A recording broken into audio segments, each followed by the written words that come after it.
and welcome back to another review, a Jurassic Park Series 2 review. It's going to be another dinosaur. One we've already looked at in the Chaos Effect form, the Tanaconda. This is the original first time we got that figure, the Tanystropheus.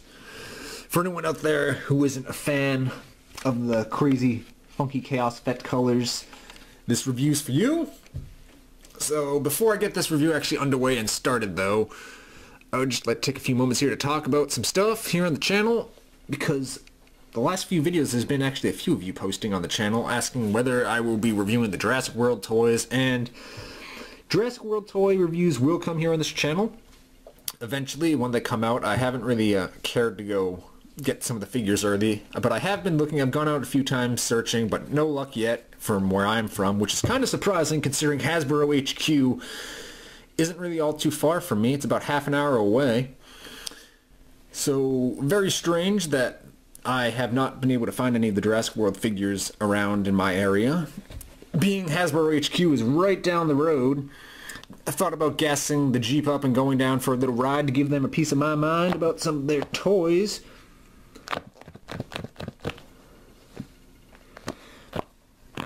So don't worry everyone, there will be Jurassic World toy reviews here at all in good time. I will try to remain as unbiased as I can while reviewing the newer toys.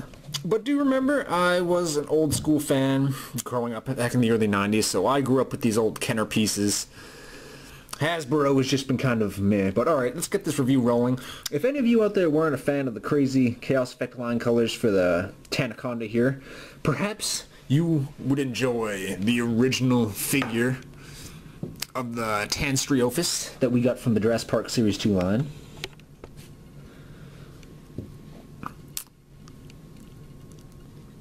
So as one could imagine, you don't really need me to tell you, he comes with the same three pieces of capture gear that the Chaos Effect version had that we already reviewed. But for anyone who wasn't here for that review or hasn't seen it, here's one piece of capture gear that goes around his neck. Really easy to get on. You don't have to worry about this damaging the figure all too much really. So one piece of capture gear there, and then this other piece, which is the standard accessory for all the Jurassic Park Series 2 dinosaurs to have. And to annoy the hell out of collectors, being that this piece is always missing. It's about the size of a penny. Not even, probably a little bit smaller than a penny. So this is the piece that's usually missing. It's got a little tag that says JP right there, you can see. This piece, like I said, is 99% of the time missing from these Jurassic Park Series 2 dinosaurs, just due to the sheer size of this piece. I mean, just look at that. Compared to my hand, this piece is tiny, choking hazard, and all that good stuff, so whatever. Here's the dinosaur itself, kind of meh with the green background I have, but it's got a lot of gray with this light green and almost like a cream color on its bottom, and then this really light green and a little bit of dark green at the top of the head and on the back side of the figure. So basically just different shades of green, but just like before with the Constrictor bodies, this guy was nicknamed the Cobra.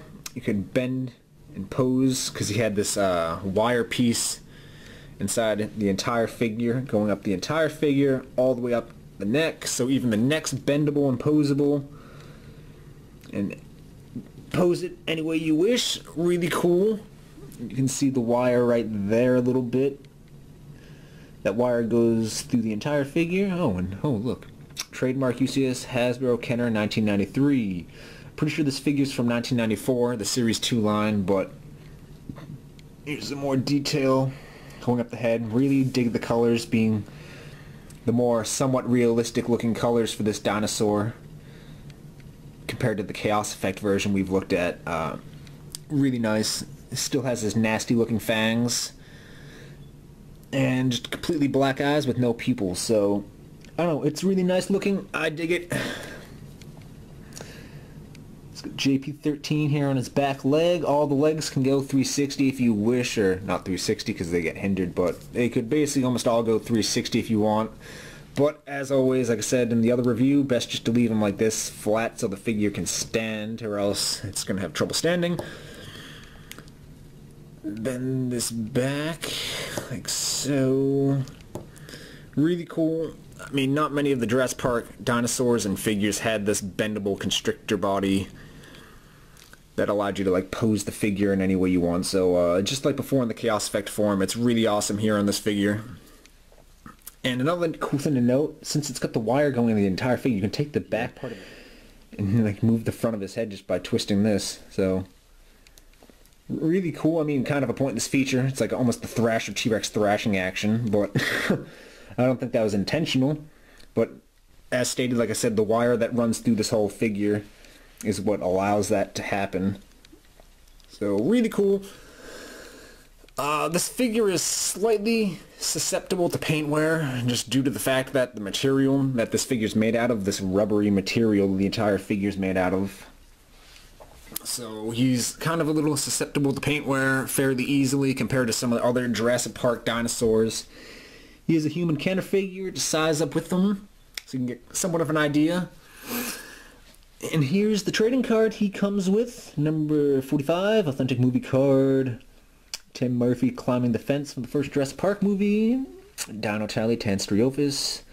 Codename the Cobra. Diet fish, blah blah blah. Movie facts, and the good old Kenner mark that we all know and love. So just like before with all the other Jurassic Park dinosaurs from the early lines, you got a trading card. Very nice.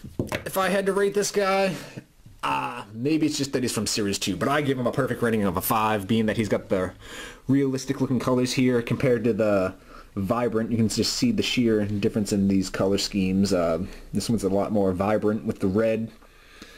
But I enjoyed the green on it, being that this was a snake slash reptilian dinosaur almost. Not even classified as a dinosaur, I don't think, the Tanystropheus. So it was really cool to see this guy make it into the Series 2 line, along with a few of the other things like the Lacenops, and yeah. I mean, there was always a bunch of those other figures that ended up being cancelled, but it's really nice this guy got released and not scrapped. Scrap Davis. All of his pieces of capture gear go back on fairly easily. Wrong way. The mouthpiece goes in there. That goes around his neck, and then his tail just goes in the back right here. So this figure comes highly recommended if you can find him. And he's a great addition to a Jurassic Park collection, especially if you like a lot of the old Kenner stuff. This is another really awesome addition if you weren't crazy for the Chaos Effect line colors. So this guy's a must-get if you're not crazy for the Chaos Effect line colors that you can see in the background. This is the original time we got the figure, and maybe that's why I like it so much. And it's from the infamous Series 2 line. That alone makes him somewhat on the rarer side, being that he's from Series 2. I mean, as most of you guys should know, a lot of the Series 2 stuff from Kenner is pretty rare. So, thumbs up the video. Tell me what you guys think of the Series 2 Tanystropheus, if you have it, or if you're looking to get it. And let me know what you think. And if you enjoyed the video, stick around. There'll be more Jurassic Park reviews coming on the way. Thank you for all your support and everyone who has subscribed here to this channel. We're at 730. Almost approaching 1,000. We're almost there. So just, yeah. Thanks everyone for the support, and I will be seeing you all in the next review. Take care.